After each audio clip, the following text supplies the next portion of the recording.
আচ্ছা, অনুব্রত মণ্ডল কি ভারতকে ওয়ার্ল্ড কাপ জিতিয়ে ফিরছেন না, অলিম্পিক থেকে পদক নিয়ে ফিরছেন না, 2 বছর জেল খেটে ফিরছেন না, জেল খাটা আসামি। যে চেয়ার জেলের ভাত খেয়েছে সে আর দ্বিতীয়বার তৃণমূল কংগ্রেস করবে বলে আমার মনে হয় না। আমি বলেছি মুখ্যমন্ত্রীর নাম অপয়া মুখ্যমন্ত্রী, যার মাথায় হাত দিয়েছেন সে জেলের ভাত খেয়েছে। আচ্ছা, অনুব্রত মণ্ডলকে চুরির দায়ে, বিভিন্ন স্ক্যামের দায়ে টাকা পয়সা লুট করেছেন, বিভিন্ন অভিযুক্ত একটা মানুষ ফিরেছেন, তার জন্য এত মন্তব্য করতে হবে কেন? করতে হবে যার যেটা যোগ্যতা তাকে সেইটা দেওয়া উচিত। উনি ভারতকে ওয়ার্ল্ড কাপ জিতিয়ে ফিরছেন না, অলিম্পিক থেকে পদক নিয়ে ফিরছেন না, 2 বছর জেল খেটে ফিরছেন না, জেল খাটা আসামি। এরা জেল খাটা আসামি, সে ফিরছে বলে বীরভূমের ওখানে নাকি তাকে ঢাকঢোল পিটিয়ে তাকে বাজি ফাটাবে, লোকে সঠিক জায়গায় ফাটাবে, সঠিক সময় ফাটাবে। তার কারণে একটা আসামি ফিরলে যা ট্রিটমেন্ট হয় তারই ওনাকে সেই ট্রিটমেন্ট দেওয়া উচিত। আর মমতা বন্দ্যোপাধ্যায় কেন ওনার সঙ্গে দেখা করেনি, কি ব্যাপার বলতে পারবো না, হয়তো এখন ওনার নাম পাম বলে দিতে পারে কিনা সিবিআইতে দেখুন। আসলে মানে ফিরাদ হাকিম মমতা ব্যানার্জির একজন আদরের ভাই, তিনি বলেছিলেন যে ওই রয়্যাল বেঙ্গল টাইগার কেষ্ট মণ্ডল, আর মমতা বন্দ্যোপাধ্যায় বলেছিলেন বীরের সম্মান দেব। আর গতকাল প্রশাসনিক মিটিং করলেন বীরভূমে, 15 মিনিট দূরত্ব, মমতা বন্দ্যোপাধ্যায় গেলেন না।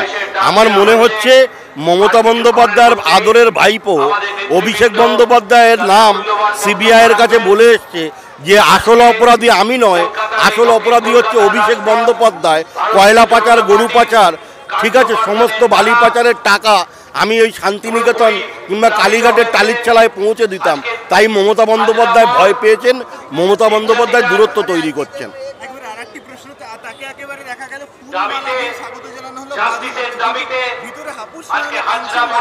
হ্যাঁ, অনুব্রত মণ্ডল ভয় পেয়েছেন।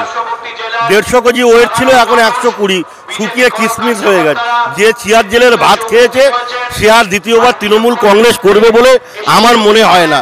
আমি বলেছি মুখ্যমন্ত্রীর নাম অপয়া মুখ্যমন্ত্রী, যার মাথায় হাত দিয়েছেন সে জেলের ভাত খেয়েছে, না হলে তার রাজনৈতিক প্রেক্ষাপট পরিবর্তন হয়ে গেছে।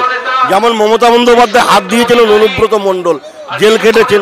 মমতা বন্দ্যোপাধ্যায় হাত দিয়েছিলেন আদরের ভাই পার্থ চট্টোপাধ্যায়, সেও জেলে আছেন।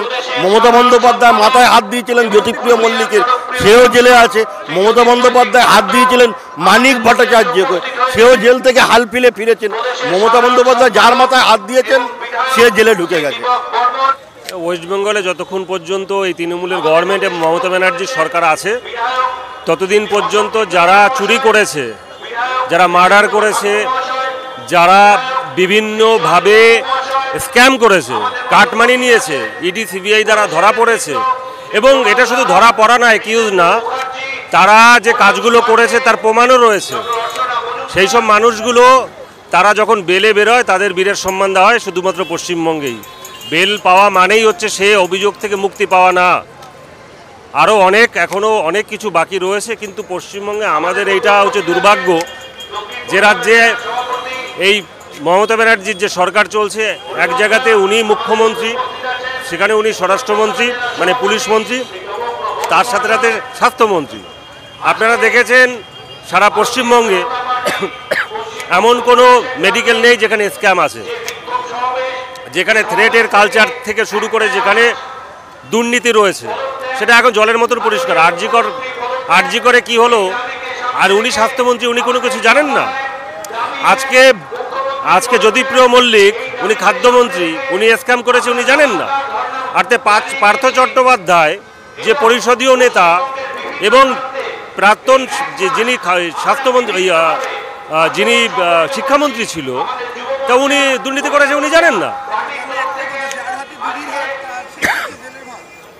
দেখুন, সেটা তো পরের কথা, যে যার এটা তো আছেই, কিন্তু মমতা ব্যানার্জি হচ্ছে এই টোটাল মক্ষী রানী।